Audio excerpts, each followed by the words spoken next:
Yun mga idol, nandito na tayo sa Hamog Tigbawan. So napakaganda ng mais, oh. Kita nyo ba yan? Grabe. Ang ganda. Tataba. Tiba-tiba naman ang may-ari niyan.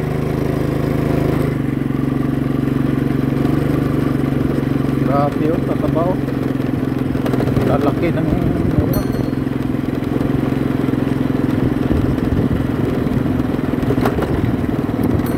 So nasa Hamog Tigbawan na tayo mga idol. So galing bundok, baba na, nandito na tayo.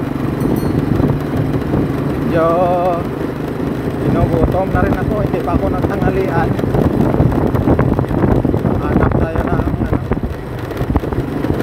meriendam na tayo. Kahit na tinapay lang. Saan yung motor natin? Doon talaga. Pag sa bundok wala ka namang ano na pagkain doon. Hindi tinapay din. May tinapay.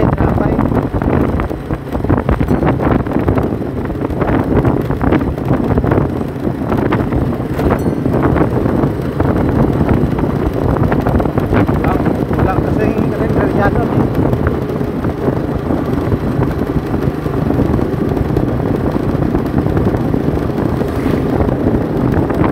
Nahanap tayo mga daan yung tinapay.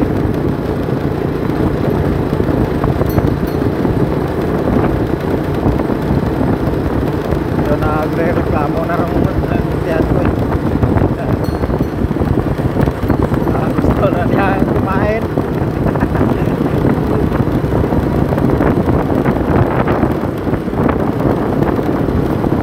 Sarap yun naka-video ka, matakbo yung motor, tapos nagsasalita ka, wala yung antok mo kaysa wala kang ginagawa, nagdadrive ka lang tapos wala kang napakahirap na antok. Kasi hindi talaga wala naman problema pag nag-video ka doon sa bundok. Kaso lang umiiwas na ako kasi iba yung mga tao doon eh, napaka-sensitibo. Papasok ka sa barangay nila tapos hindi mo kilala, parang napakalagkit ang tingin nila sa'yo.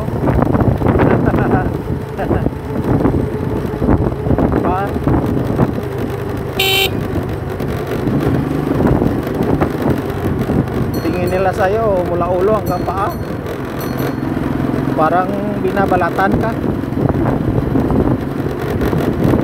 Kaya hindi ako magpipidyo doon. Hindi lang ko pauwi, o pwede na.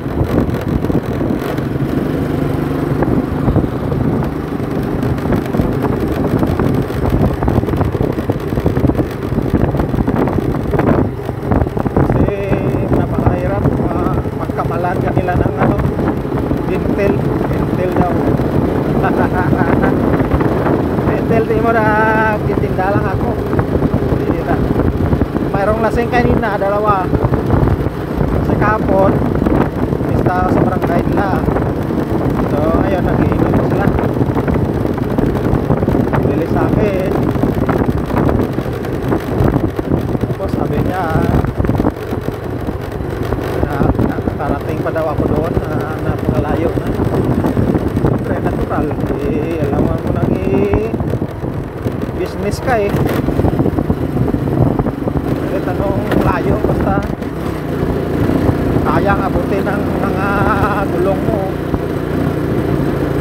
kaya yan. Diba, siyempre sinasabi nila ano daw na Intel wala yan. Ako nasanay na ako dyan kasi kami na sabi sa akin ng ganyan eh.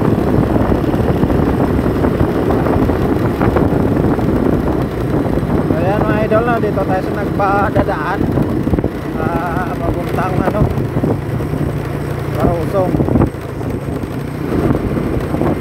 papuntang Marusong. Tapos diretso na tayo ng Ukot. So, shortcut na tayo para mas madali. May mga shortcut na ngayon eh, katulad doon.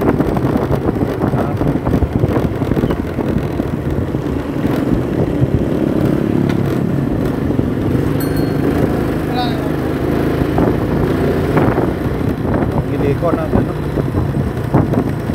ayos ng kuryente. So mga idol, update lang kayo mamaya pagkatulad dito sa bar.